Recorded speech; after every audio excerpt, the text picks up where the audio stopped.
চট্টগ্রামের রাঙ্গুনিয়ার গুমাই বিলে সোনালী ধান কাটার মহোৎসবে মেতেছে কৃষকরা। এবার জেলায় আমনের বেশ ভালো ফলন হয়েছে। দেশের বিভিন্ন প্রান্তর থেকে শ্রমিকরা এসেছেন ধান কাটতে। কৃষি কর্মকর্তারা বলছেন, ফলন যেমন বেড়েছে, ধানের দামও আরও বাড়বে। গুমাই বিল ঘুরে এসে রতন দাসের ছবিতে নয়ন বড়ুয়া জয়ের রিপোর্টে বিস্তারিত। চট্টগ্রামের রাঙ্গুনিয়ার গুমাই বিলে সোনালী ধানের শীষে দুলছে কৃষকের স্বপ্ন। ধান পাকা শুরু হতে না হতেই চলছে ধান কাটার উৎসব। বসুন্ধরা টিস্যুতে ছাড়ের ছড়াছড়ি। বসুন্ধরা টিস্যু নিয়ে এলো নিশ্চিত ছাড়। এমন আমনের ভালো ফলন পেয়ে খুশি কৃষক, তবে দাম নিয়ে আছে দুশ্চিন্তা। আমি 3 কানি মারি চাষ করছি, খুব সুন্দর ফলন পাচ্ছি।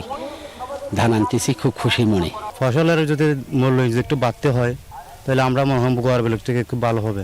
কৃষি কর্মকর্তারা বলছেন, উন্নত জাতের ধান চাষ করায় ফলন ভালো হয়েছে গুমাই বিলে। বৃধান 51 জাতের চাষ করাইছি কৃষক দিয়ে। তো এবার আমরা ইতিমধ্যে ধান কাটতে শুরু করেছি কৃষক দিয়ে। আমরা ফলন পাচ্ছি ধানে গড়ে হেক্টর প্রতি 5.5 থেকে 6 টন পর্যন্ত আমরা এ পর্যন্ত ফলন পাচ্ছি। কেউ ধান কাটছেন, আবার কেউ কেউ সড়কে তুলছেন পাকা ধানের বোঝা।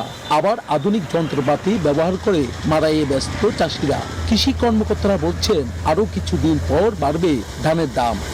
ফলন কর্তন করার সময় একটু দাম কম থাকে, পরবর্তীতে এটা বেড়ে যাবে আর কি, এটা বাড়ার সম্ভাবনা আছে।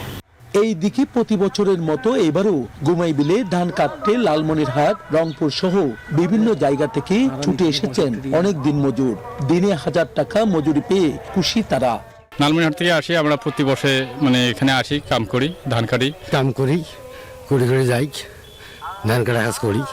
গুমাই বিলে যোগাযোগ ব্যবস্থা উন্নত হলে চাষের খরচ কিছুটা কমবে বলছেন চাষিরা। নয়ন বড়ুয়া জয়, নিউজ 24, চট্টগ্রাম।